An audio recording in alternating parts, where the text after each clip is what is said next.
During an era of international youth culture, French society remained autocratic and tradition-bound, especially in the eyes of French youth. President de Gaulle was on the verge of celebrating his 10th year in office. He had acceded to power in 1958 via extra-constitutional means. French youth generally assumed that they were living under some kind of dictatorship.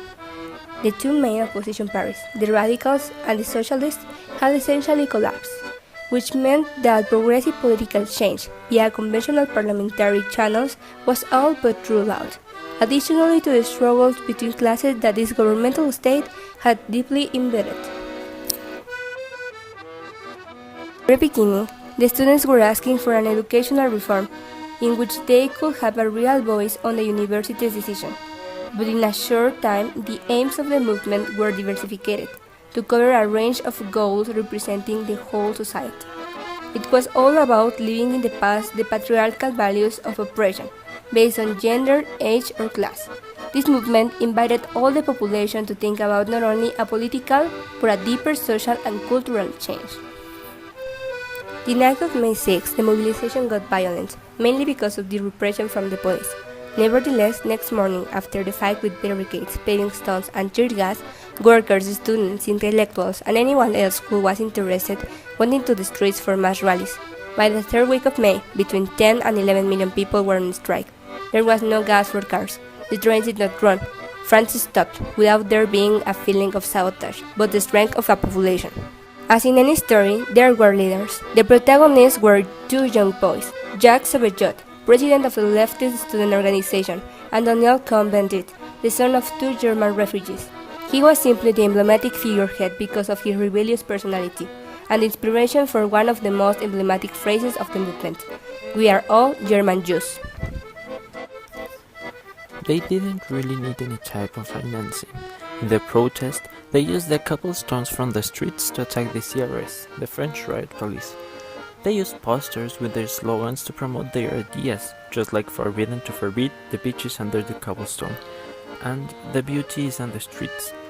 But all those posters were paid by the students and the workers that were part of the riots. They also made barricades on Paris, which were made with things from the protesters. On the morning of May the 30th, on the radio sounded the words of the General de Gaulle: "I will not retire."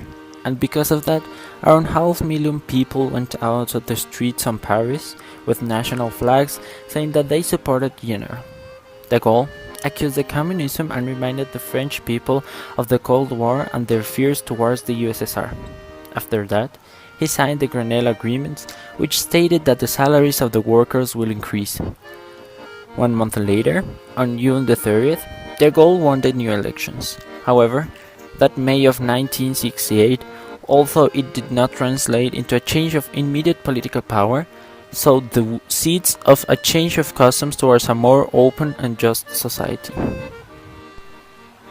Only in a certain way, if we see it by the fact that they did not topple de Gaulle.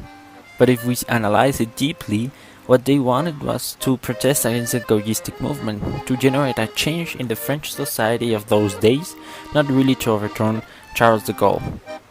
Therefore, it was not a defeat.